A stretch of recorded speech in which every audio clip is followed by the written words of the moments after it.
Electric bus വിവാദത്തിൽ വിശദീകരണവുമായി ഗതാഗത മന്ത്രി കെ.ബി. ഗണേഷ് കുമാർ. ഒരു കുറ്റവും ചെയ്യാതെ തന്നെ പ്രതിയാക്കുകയാണെന്ന് മന്ത്രി 24ന്റെ അവതാരപ്പുലികൾ പരിപാടിയിൽ പറഞ്ഞു. മുൻ മന്ത്രി ആന്റണി രാജുവുമായി തനിക്ക് ഒരു വിരോധവുമില്ല. തിരുവനന്തപുരം കോർപ്പറേഷനാണ് പരിപാടി സംഘടിപ്പിച്ചത്.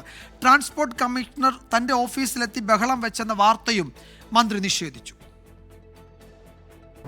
അദ്ദേഹത്തോട് എനിക്ക് യാതൊരു പ്രശ്നവുമില്ല. കാരണം എന്താ പറയുക, അദ്ദേഹം തെറ്റിദ്ധരിച്ചാണ്. അത് ഞാൻ സംഘടിപ്പിച്ച പ്രോഗ്രാം അല്ല. അത് തെറ്റിദ്ധരിച്ച് പറഞ്ഞു, അത് തിരുത്തിയില്ല എന്നുള്ളതേ ഉള്ളൂ. അത് തിരുത്തേണ്ടത് ഞാനല്ല, ഞാനൊന്ന് പറഞ്ഞു എന്നുള്ളതേ ഉള്ളൂ. അങ്ങനെ കിടക്കുന്നതുകൊണ്ട് എനിക്ക് വിഷമമൊന്നുമില്ല. അങ്ങനെ ഇലക്ട്രിക് ബസ്സുകളുടെ ഉദ്ഘാടനത്തിന് മുൻമന്ത്രി ആന്റണി രാജുവിനെ ഒഴിവാക്കിയത് താനല്ലെന്നാണ് കെ.ബി. ഗണേഷ് കുമാർ വിശദീകരിക്കുന്നത്. ആ പരിപാടിയുടെ സംഘാടകർ തിരുവനന്തപുരം നഗരസഭയായിരുന്നു. ഉദ്ഘാടനത്തിന് തന്നെ വിളിച്ചതാകട്ടെ മന്ത്രി M.B. രാജേഷും. വിഷയത്തിൽ ആന്റണി രാജു തെറ്റിദ്ധരിച്ചതാണ്. തനിക്ക് ആന്റണി രാജുവിനോട് ഒരു വിരോധവുമില്ല. ട്രിവാൻഡ്രം കോർപ്പറേഷൻ സംഘടിപ്പിച്ചതാണ്. ഉദ്ഘാടനം ചെയ്തത് M.B. രാജേഷ് മിനിസ്റ്ററാണ്.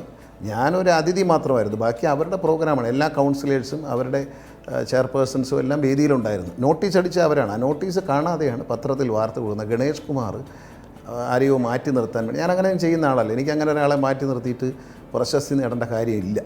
ഗതാഗത സെക്രട്ടറിയെ മാറ്റണമെന്ന് താൻ പറഞ്ഞിട്ടില്ലെന്നും ഒരു ഉദ്യോഗസ്ഥരുമായും പ്രശ്നങ്ങളില്ലെന്നും കെ.ബി. ഗണേഷ് കുമാർ 24നോട് വ്യക്തമാക്കി. 24 പത്തനംതിട്ട.